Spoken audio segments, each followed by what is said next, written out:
또 하나의 드럼통으로 뭐 이번 그 정부의 예. 인사에 대해서 그렇습니다. 두 번째 준비를 제가 해오셨다고 말씀을 들었습니다. 좀 드리겠습니다. 오늘 또 인사를 내각 인사를 발표했습니다. 한번 우리 PD님 좀 띄워주시죠. 오늘 구윤철 기재부 장관 지명자, 그다음에 이제 교육부 장관으로 충남대 총장 출신들 이진숙, 또 법무부 장관 지명자로 이제 정성호, 오선 의원이죠. 그다음에 행안부에는 윤호중, 그다음에 산업부에는 김정관. 김정관 후보자는 산업부 출신인데 지금은 이제 두산에너빌리티 사장을 하고 있습니다. 그다음에 복지부에는 정은경, 그다음에 그 장관급으로 지방시대위원장인 김경수, 이렇게 이제 이제 지명을 했습니다.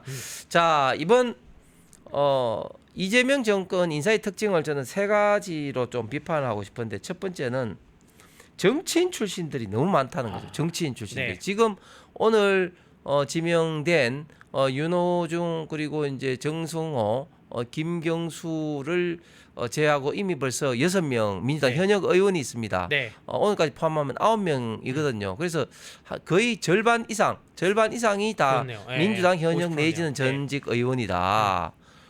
이게 우리 대한민국이 지금 의원 내각제도 아닌데 이렇게 정치인을 많이 임명한 역사가 없습니다. 이렇게 되면 결국은 이제 당정이 분리가 되는 것이 아니라 당정이 일체가 되는 것이죠. 민주당이 과거에 국민의힘에 대해서 어떤 비판을 했습니까? 대통령실의 뭐 연락사무소다 이런 식으로 비판했는데, 지금은 민주당이 대통령실의 연락사무소 정도가 아니라 대통령실의 한 개의 어떤 부서 정도밖에 되지 않는 거 아니냐, 그렇게 좀 비판을 하지 않을 수밖에 없고, 특히 오늘 임명된 정성호, 윤호중에 대해서 윤석열 대통령 때 예를 들어서 이상민 장관에 대해서 어떤 비판을 했습니까?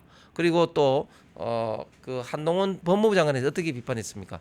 그 윤석열의 아바타인 이제 한동훈과 또 윤석열의 절친 후배인 또 이상민 장관이 임명돼서 어떻게 선거 관리라든지 법 집행을 공정하게 하겠냐, 이런 식으로 비판을 엄청나게 했어요. 그런데 지금은 아예 그 정도가 아니라 민주당 의원들을 선거를 관리하는 주무부서인 행안부 장관으로, 또 그다음에 법을 집행하는 어떤 총괄 책임자인 법무부 장관의 정성으로 임명을 한 것은 이거야말로 너무 정치적으로 편향된 어떤 인사이고, 그런 또 일을 할 수밖에 없다. 이런 식으로 이제 비판을 좀 되돌려 주고 싶습니다. 또 두 번째 특징이 또 뭐냐 하면은 범죄자가 엄청 많아요. 범죄자가. 전과자가. 이재명 대통령이 뭐 전과 사범이라서 곧 전과 5범 되실 뿐이지만 그런지 몰라도 지금 현재 김민석 역시 전과 사범이지 않습니까? 네. 그다음에 강훈식 비서실장도 전과 2범이죠. 합치면 10범이라고. 예. 자, 근데 여기에 또 김경수. 예, 자, 드루킹. 예. 자, 김경수가 어떤 범죄를 저질렀죠? 우리 대한민국에서 가장 중요한 정치 이벤트 대선을 조작하기 위해서 네. 드루킹을 돌린 드루킹의 몸통 아닙니까? 그래서 사면 복권된 지 얼마 되지도 않았는데 이렇게 지방시대위원장이란 장관급으로 공직을 맡긴다? 저는 대단히 부적절하다. 그런데 뭐 본인은 이재명 대통령 입장에서는 뭐 저런 게 아무것도 네. 아닌 것처럼 뭐 보이는 건 모르겠습니다. 일단은 김경수 지방시대위원회 위원장, 이 지방시대위원회가 굉장히 중요하긴 합니다. 뭐 지역 특구를 규정하고 막 이러는데, 사실은 지방시대위원들이 이미 장관들이나 뭐 이렇게 겸직을 하는 분들이 많아가지고 기구 자체가 막 크진 않아요. 정식위원이 39명이고 자문위원들이 뭐 왔다 갔다 거리는 사람들이 좀 있는 거고, 전담부서에서 실무 역할을 받긴 받는데 장관급이지 장관은 아니거든요. 그래서 본인은 사실 인사청문회는 받지 않는 자리긴 한데 본인은 만족을 안 하지 않을까, 저는 약간 이렇게 예상을 해보기도 하고요. 아까 말씀하신 그 역대 정부에서 국회의원 겸직하는 퍼센티지를 말씀드리면, 노무현 정부가 총 후보자가 76명에 의원 겸직이 10명, 13%, 이명박 정부가 22%, 박근혜가 23%, 문재인 때도 확 올라갑니다. 문재인 정부 때 31.5%, 윤석열 정부 때도 확 내려가요. 13.5%. 그런데 이재명 정부는 지금 18명 내정했는데 8명이 국회의원이에요. 44.4%입니다. 지금 어마어마한 수치를 가지고 진짜 마치 내각제인 것처럼 나라를 운영하는데 요거는 이유가 주변에 사람이 없는 거 아닙니까? 그러니까 본인이 그 대선을 처음 준비하는 것도 아니고 대선을 두 번째 준비해서 된 거고 그 전에 경기도지사도 하고 성남시장도 했는데 이렇게 인력풀이 없는 거예요. 너무나 주변에 인력풀이 없으니 지금 가천대학교 관련된 교수들만 해도 요직이 많이 들어가 있습니다. 지금 뭐 그 이한주 그 국정기획위원장도 그렇고 오늘 차관 발표를 보니까 국토부 제1차관도 가천대학교 교수더라고요. 그리고 성남시랑 경기도 인맥이 많이 들어가 있고요. 그 나머지는 다 민주당이에요. 그러면 아니 본인이 대통령을 굉장히 오랫동안 꿈꿔왔던 사람으로서 여러 사람을 만나고 정책적으로 나는 이렇게 가겠다고 적재적소에 앉혀야 되는데 그런 모습이 보이지 않습니다. 사실 이건 회전문이라고 표현하기도 좀 민망하고 그냥 그 준비가 좀 덜 돼 있는 사람들이 아닌가 좀 생각이 됩니다. 네. 뭐 그런 면에서도 이제 볼 수가 있겠지만 네. 저는 이렇게 생각하는 게 일단 본인이 이제 확실하게 믿을 수 있는 사람들 그러니까 본인이 어떻게 보면 좀 의중을 확실하게 뚝심 있게 밀고 나갈 수 있는 사람들이 이제 민주당 현역 의원들 정치인이고 네. 그다음에 또 이번 뭐 대선 그리고 그 이전부터 본인이 이래저래 좀 신세를 좀 진 사람들이 이 사람들이기 때문에 네. 어떻게 보면 좀 보온 인사 또 농공 행사적 성격도 굉장히 있지 않나 네. 그렇게 좀 생각을 합니다. 그다음에 또 저는 특징을 꼽는다면 국민을 무시하는 사람들이 많다. 그거죠. 지금 정은경 후보자 같은 경우는 코로나 시기에 굉장히 많은 좀 뭐랄까 좋은 어떤 이미지를 갖고 있었지 않습니까? 네. 그런데 알고 보니까 마스크는 뭐 쓰고 사람은 뭐 맞는지 말고 뭐 어쩌고저쩌고 하면서 그렇게 코로나 현장에서 지휘를 했는데 알고 보니까 자기 남편은 코로나 관련된 주식을 규모가 네. 그것도 작은 게 아니고 네. 막대한 규모를 갖고 있었다. 네. 그런 것이 이제 드러나서 장관 어떤 그 검증 과정에서 이제 낙마했다. 네. 이렇게 이제 언론 보도가 났었는데 네. 이제 지명을 했어요. 네. 그러면서 하는 이야기가 강원식 비서실장이 강원식이가 하는 이야기가 충분히 해명될 거다. 이렇게 이야기를 했어요. 자, 그런데 저는 김민석 같은 경우를 예를 들면서 이렇게 많은 문제가 있음에도 불구하고 이재명 뭐라 그랬습니까? 충분히 좀 해명됐다 이렇게 이야기했잖아요. 그러니까 우리가 해명이라는 어떤 그 자의적인 말을 해석을 하는군요. 이해를 그냥. 하는 네. 게 굉장히 좀 저는 다른 것 같습니다. 이제 본격적인 이제 청문 과정에서 검증하게 되면 저는 정은경 후보자 같은 경우는 굉장히 국민들로부터 많은 비판을 받을 수밖에 없을 네. 것 같은데 그럼에도 불구하고 미리 가이드라인으로 해명됐다 이렇게 이야기를 하는 것은 뭐 어떤 문제가 일어나더라도 임명할 거다 이런 좀 선전포고하는 거라고 생각합니다. 저는 굉장히 궁금해요. 해명이 되려면 일단은 남편분이 또 정은경 후보자가 그때 마스크랑 그 자가진단 키트 관련 주식으로 얼마를 벌었는지가 나와야 돼요. 근데 아직 얼마를 벌었는지가 안 나왔습니다. 왜 안 나왔냐?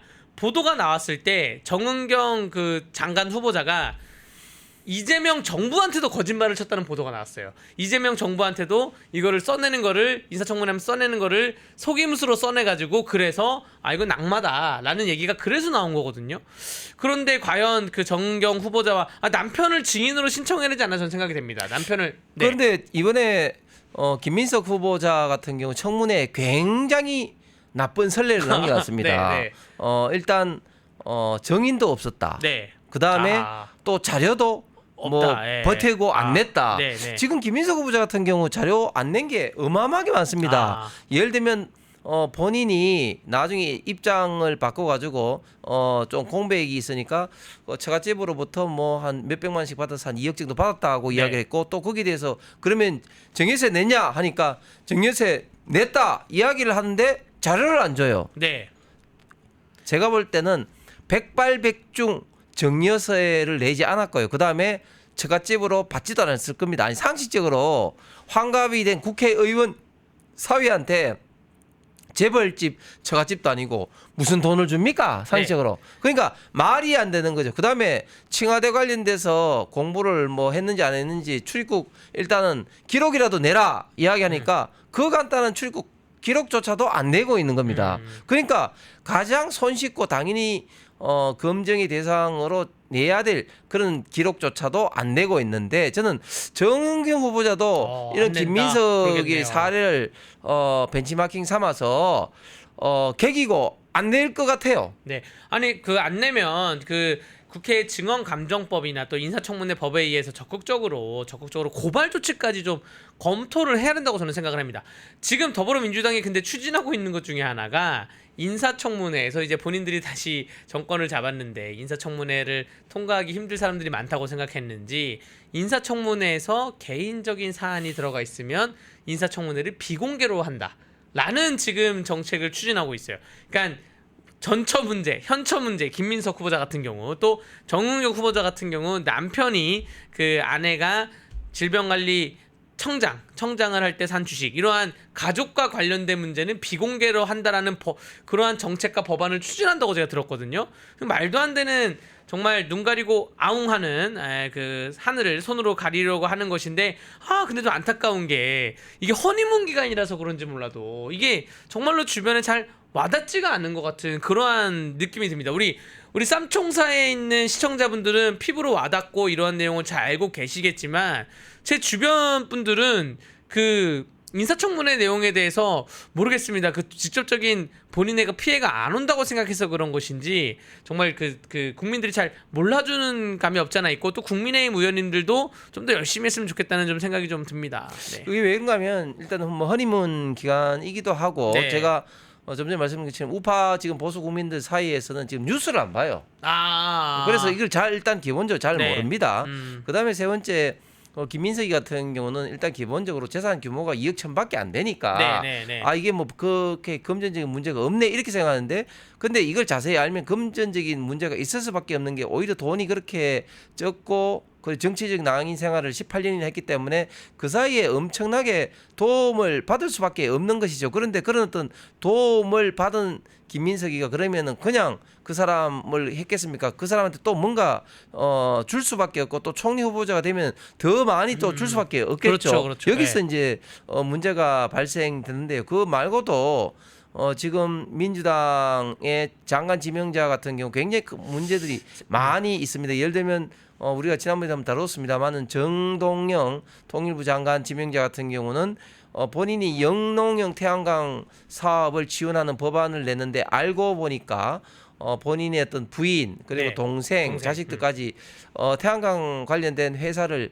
4개나 운영했었더라. 네. 물론 뭐 지금은 뭐 사퇴는 했다고는 하지만 이런 어떤 이해 충돌이 명확하게 발생하고 있는 이런 장관들이 굉장히 많이 있습니다. 그렇기 때문에 지금 민주당이 어떤 또 꼼수를 생각하는 게 아니고 지금 하냐면은 장관 청문회를 한꺼번에 몰아서 지금 하려고 하죠. 그래서 7월 언제죠? 한날은 빅데이로 거의 뭐 장관 8명 청문회를 복합적으로 하면은 국민들 그리고 언론들의 시선이 이제 분산이 되기 때문에 그걸 빨리 지금 통과시키려고 하고 있습니다. 좀 진짜 이렇게 될수록 우리 우파 보수 국민들이 좀 더 이 정치 그리고 뉴스에 관심을 가져야 된다. 우리가 관심을 가지지 않는 것은 이재명 정권을 도와주는 꼴이라는 것을 다시 한번 강조를 해드립니다. 제가 김민석 관련된 기사에서 제가 본 베스트 댓글은 이런 거였어요. 김민석 운동권 총학생회장 출신 운동권 정치인들은 초심을 잃은 게 아니다. 원래 초심이 그거였다. 내가 같이 해보니까 그 당시에 운동권 총학생회장을 하면 차를 뽑느니 무슨 뭐 사업체를 갖느니 현수막 업체를 갖게 되니 뭐 인쇄소를 갖게 되니 등등의 총학생회장만 되면 아주 그냥 신수가 헌해지고 자동차를 뽑을 정도였다. 그 마음가짐으로 20대를 보내고 그게 그대로 늙어서 초심이 아직도 유지되는 거다라는 댓글을 봤는데 씁쓸합니다. 총체적 얼음 로제님 말씀대로 정말 총체적 난국입니다. 자, 펜앤마이크에서 추천하는 영상도 보고 가세요. 다른 영상도 즐기시려면 구독 버튼을 꼭 눌러주세요.